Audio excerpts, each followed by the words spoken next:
You hear people say server all the time: web server, database server, mail server. But what actually is a server? Today, I'll explain it using a restaurant, the kitchen and the dining area. After this, you'll never be confused by the word server again.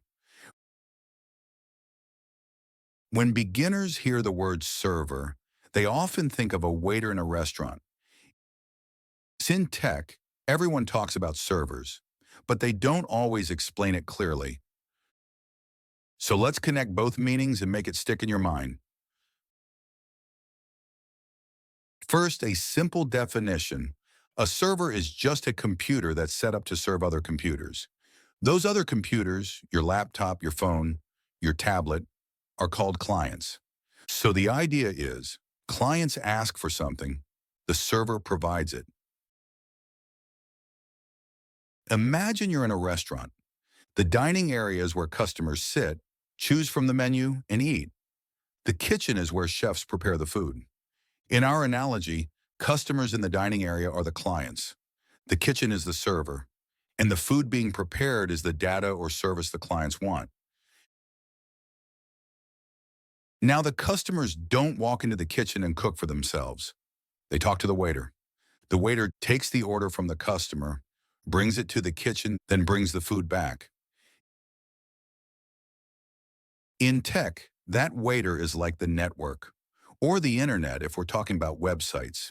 It carries the request from your device to the server and the response back to you.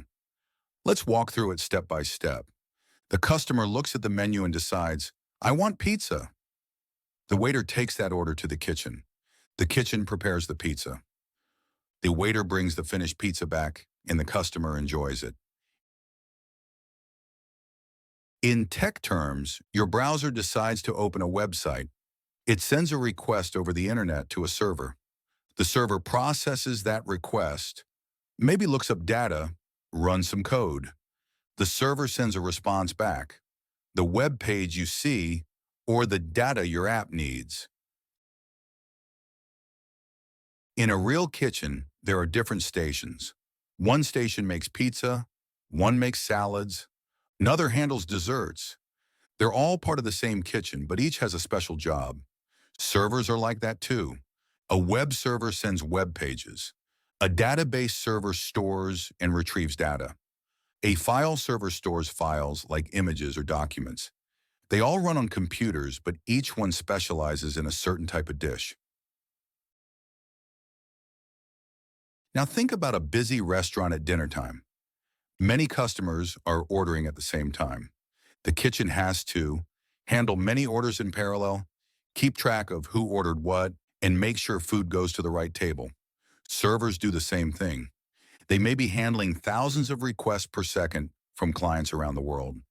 They keep track of each request and send the correct response to the right client.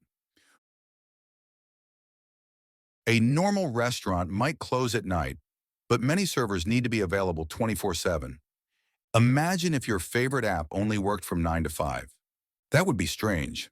So servers are usually always powered on, monitored, and backed up with spare machines so that if one fails, another can take over.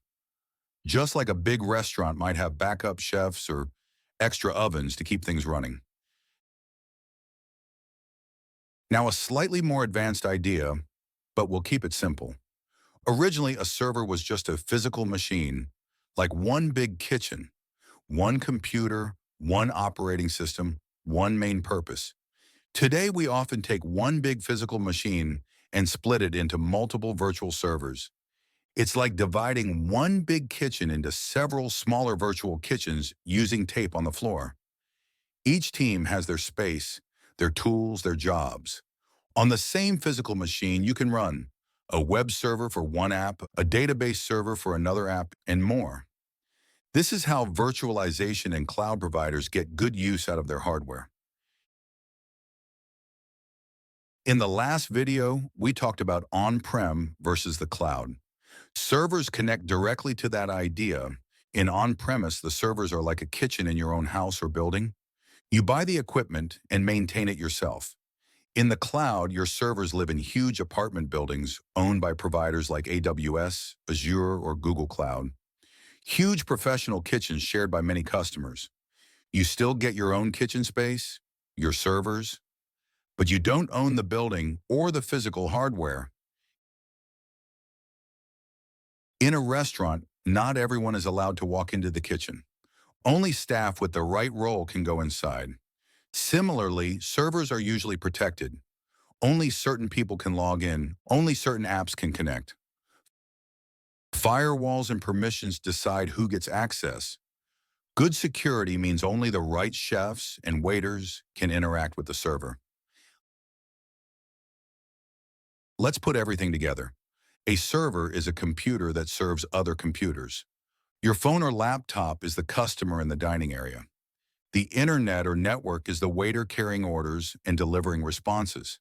The kitchen is the server, receiving requests and preparing dishes, pages, data, files.